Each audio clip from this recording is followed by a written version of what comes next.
You killed her. You strangled her because you couldn't stand her any longer.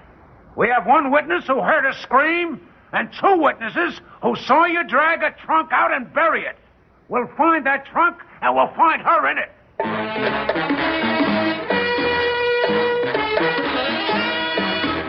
Theater 5 presents A Dream of a Scheme.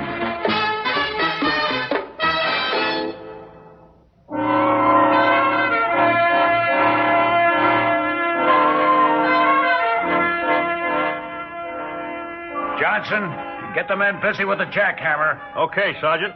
How much do you want them to dig up? The whole cellar, if necessary. Right. Okay, men. Get set up over there in the corner. Yeah, that looks like a good spot. You, Mr. Warren. You and me will go upstairs and talk some more. We certainly will, Sergeant. I have plenty to say to you. Then lead the way.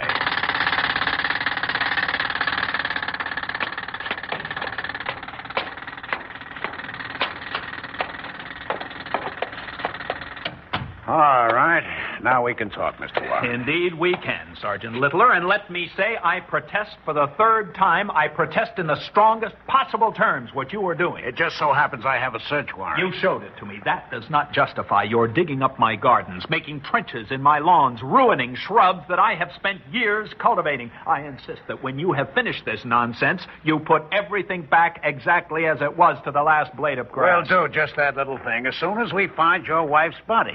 What? Sergeant, you have an obsession. You will never find my wife's body, no matter how much you dig up my premises. Oh, now why don't we stop beating around the bush? Tell us where she is and we can spare your garden. Stop digging up the bushes, and that will spare my garden. All right, never mind the clever comebacks. It's a known fact that you and your wife fought a lot, Mr. Warren, right? Yes, I suppose so. Recently, her temper has become unendurable. I suppose our neighbors told you they heard her raised voice night after night, shrieking at me. They certainly did. Especially the Trebors next door. The Trebors? Those long-eared snoops. My dear Sergeant, they quarrel so much themselves they could hardly have heard me and my wife. Well, they did. All right. We quarreled. Though I am a man of the most peaceful disposition.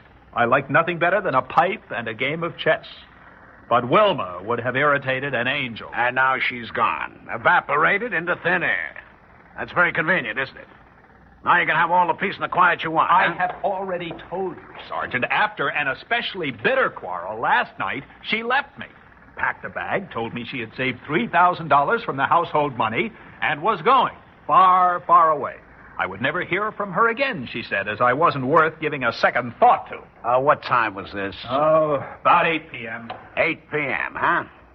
Then how did Mr. Trebor next door happen to hear her scream at midnight? Why, that blasted gossip. Does he say he heard Wilma scream last midnight? He swears it under oath. Well, he's thinking of the night before last. Wilma had a little habit of screaming at me just as I was dozing off, just to see me jump. Uh-huh. Well, he says he heard her scream. He went to the window. He saw you and your wife silhouetted against the living room curtains. You were throttling her. Oh, Fred Trebor's imagination is running out of control. He may have seen something like that 2 nights ago. Now, I had to help Wilma get her necklace unclasped.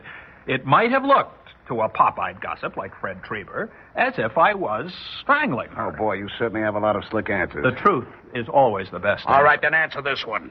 How does it happen that at 1 o'clock this morning, 1 hour after Mr. Trebor saw you choke your wife, both the Trebors saw you drag a trunk out the back door, around to the side of the house, and then heard you digging? They claim that? That's why we have the warrant. That's why we're digging up your place.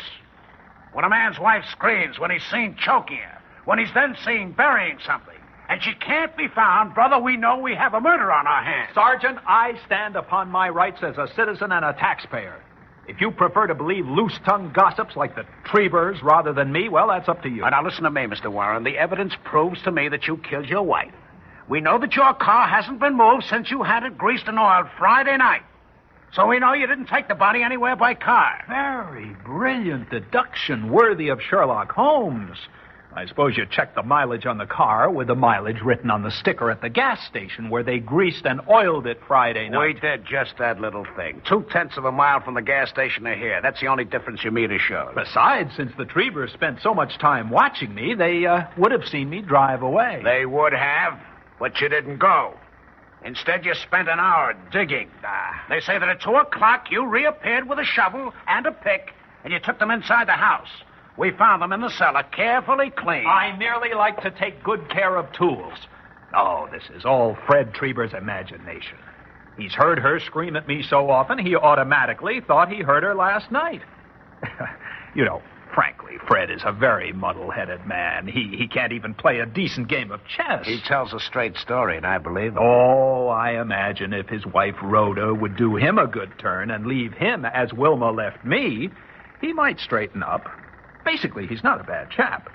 But next to my Wilma, his wife is the prize harpy in town. Don't try to change the subject. You have a $10,000 life insurance policy on your wife, right? Yes, and I do not intend to try to cash it.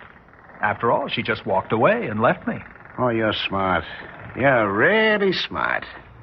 But we're going to get you. Now, obviously, this killing was done in the heat of passion. You didn't have any plans ready for getting rid of your wife. So her body has to be on the premises somewhere. Well, there's a nice vacant lot about 3 blocks away. Suppose I carried her over there and interred her quietly with no ceremony. No. I can't see you carrying a dead woman 3 blocks. This town has too many people around, even at night. You couldn't risk it even if you had the nerve.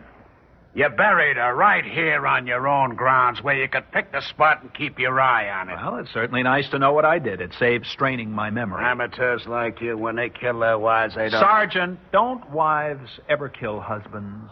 Or have you a prejudice against husbands? When one kills the other, he or she generally buries the dead partner right on the premises. That's a matter of statistics. And consequently, my grounds now look as if someone has been hunting for buried treasure.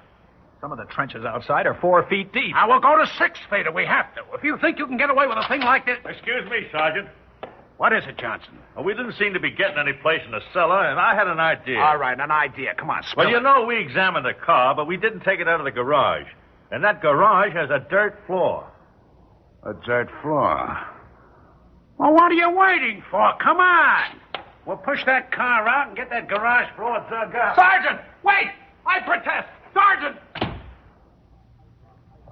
He's gone. A hyperthyroid type, if I ever saw one. He should be careful. Someday he'll have a heart attack. Yes, who is it? It's me, Fred Trebor. Just a moment. Hello, Charlie. I don't suppose you feel much like talking to me, do you? I certainly don't. After all, it's you who started all this, you and your wild stories. Oh, no, please don't be angry, Charlie. It was really Rhoda who called the police this morning when you said your wife was, well, gone. Personally, I'm sure there's a natural explanation for everything. You're sure. Meanwhile, will you just look at my grounds? Will you look at my lovely flower beds? I have you to thank for this destruction of years of patient effort. Honestly, it was Rhoda. You know what she's like. I told her Wilma is always screaming, and if you felt like burying a trunk in the middle of the night, that was strictly your business, and we shouldn't be nosy. You're the one who said he heard Wilma scream. You're the one who said he saw me choking her. What you need, Fred, is a good psychiatrist. Oh, now, that's unfair, Charlie. That's really unfair. I came over here hoping we could make up and still be friends. You, Warren, you in the door there. Kindly step around here, my friend. You're speaking to me, Sergeant? Nobody else. So you thought you could fool us, eh? Well, we found it. Found what, may I ask? First, we found loose soil underneath your car in the garage. Oil-stained dirt. That was very clever, staining the ground with oil and parking your car directly above it. What'd you do that for, Charlie? Be quiet, Fred. Oh. Sergeant, would you please explain what you're leading up to? I'm telling you that we found the trunk you buried. Now, you watch us dig it out and open it. And try to think of some fancy explanation for what we're going to find inside that trunk.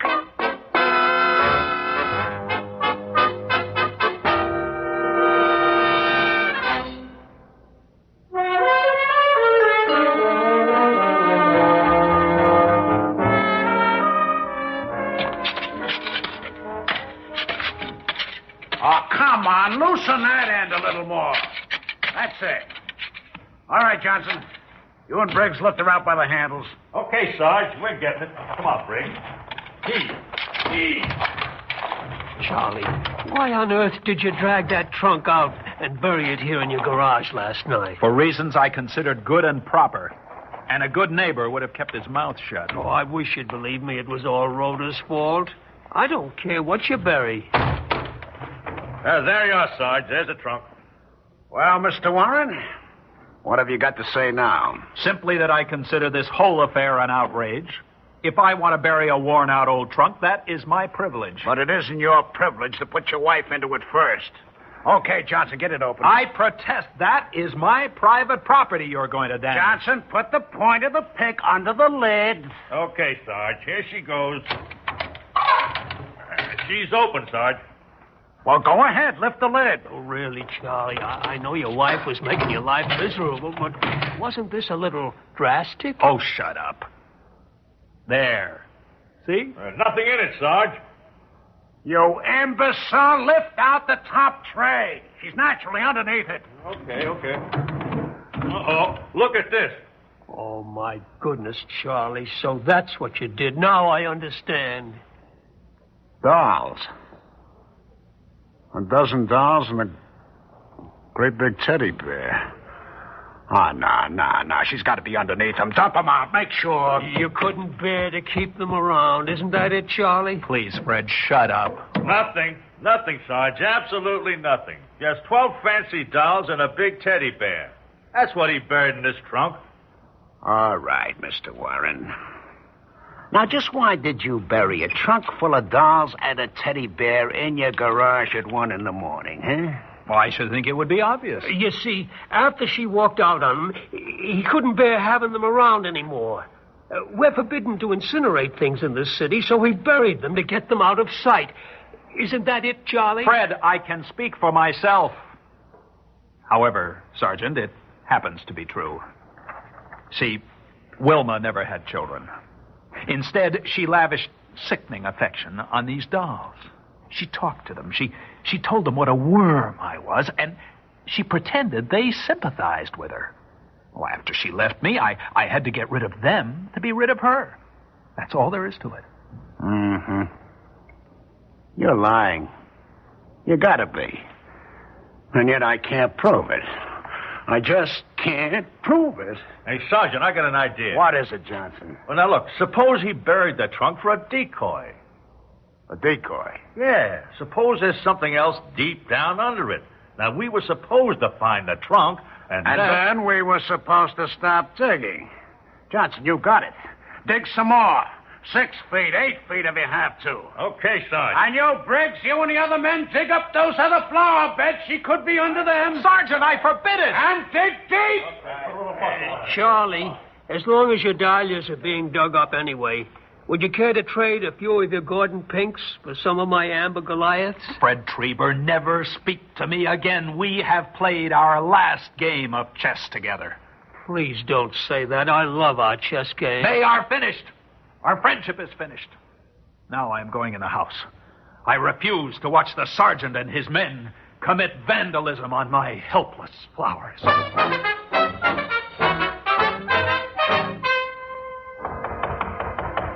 Come in. No, it's you, Sergeant. Well, what have you found now? Nothing. Absolutely nothing. A whole day of digging, we just have a trunk full of dolls. Are you prepared to believe now that Wilma just walked out on me taking $3,000 she saved from the household money? I don't know what to believe. I'm just sure you didn't take her any place in the car, and you didn't carry her any place, so she's got to be here, right here still. But if you can't find her, you must be incompetent. Isn't that what you're really saying? No, blast it, I know my business.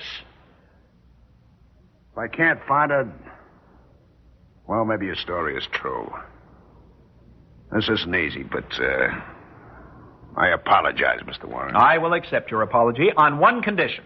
That you undo all the damage, fill in all the holes, and restore my garage, lawn, and gardens to their former condition, or as nearly as possible. We'll do that. It's quitting time today, but tomorrow a crew from the city building and grounds department will be over to fill up all the holes. And take away that trunk full of abominable dolls and burn them. We'll do that. You know, in a way, I hardly blame you. For what, may I ask? For whatever you did. If you did it. Any woman who would talk to a bunch of dolls and tell them her husband was a no-good crumb has got something coming to her. Well, good night, Mr. Warren, and no hard feelings, huh? I only wish I knew what you really did with her.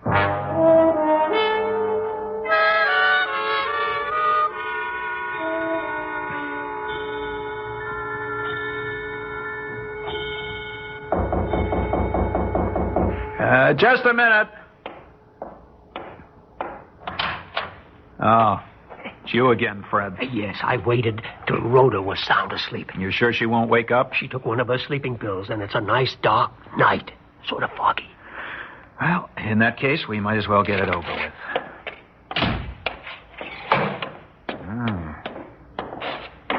Hey, it is dark out, isn't it? Yes. I can hardly see you. That's what we want, isn't it? Follow me. I can find my way around in the dark. I'm right behind you.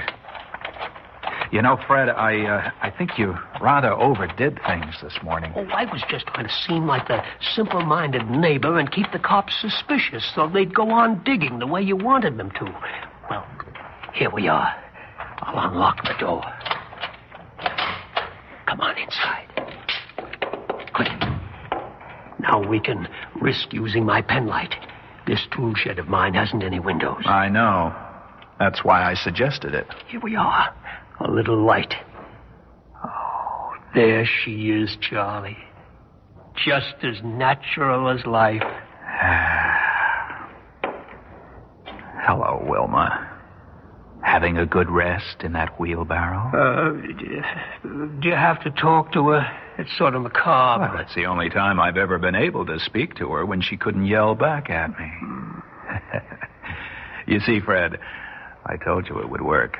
If I hid her in your tool shed, they would search my property. But you were the one who informed on me, so naturally they'd never think of searching your property.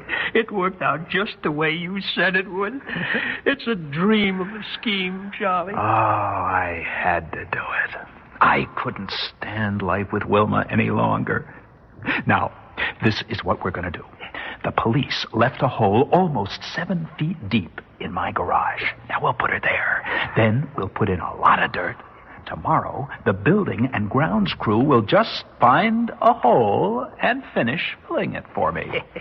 She'll be gone forever, and one place the police will never, never search again is the place they have already dug up. Oh, it's sheer genius.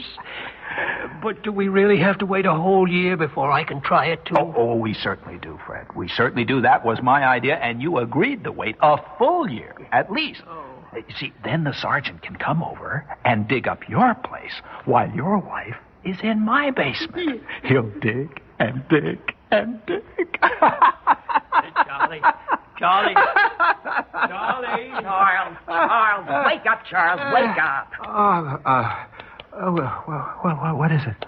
You were having a nightmare. You were calling out dig, dig, dig, and laughing insanely. Yeah, so I was.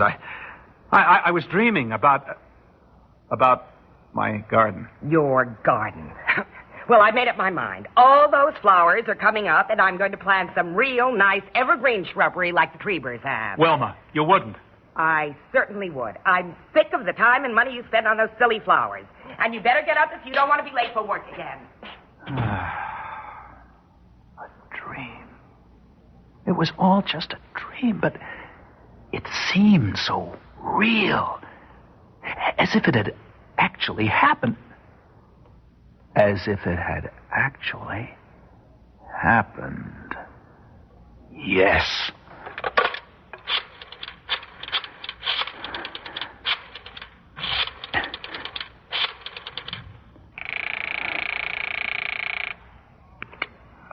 Hello? Fred, this is Charlie. Charlie? This time of the morning? What is it? Fred, I have to talk to you. Privately. Meet me for lunch. I've just had an idea. A scheme. You could even call it a dream of a scheme.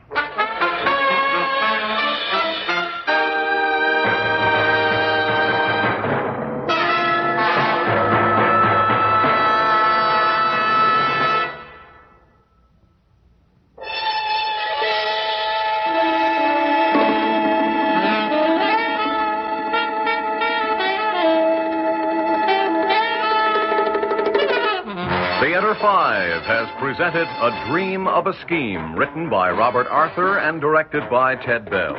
In the cast, Elliott Reid, Arlene Walker, Ralph Bell, John McGovern, and Jack Hurdle. Audio engineer Neil Pultz. Sound technician Ed Blaney. Script editor Jack C. Wilson. Original music by Alexander Vlastotsenko. Orchestra under the direction of Glenn Osser. Executive producer for Theater 5, Ted Bell. We invite your comments.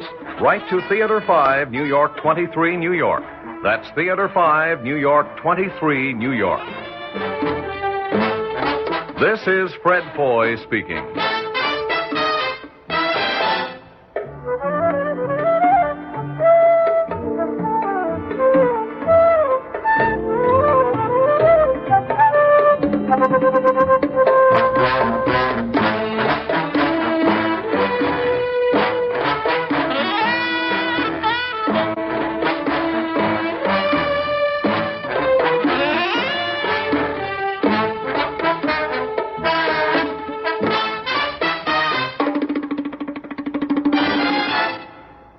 This has been an ADC Radio Network production.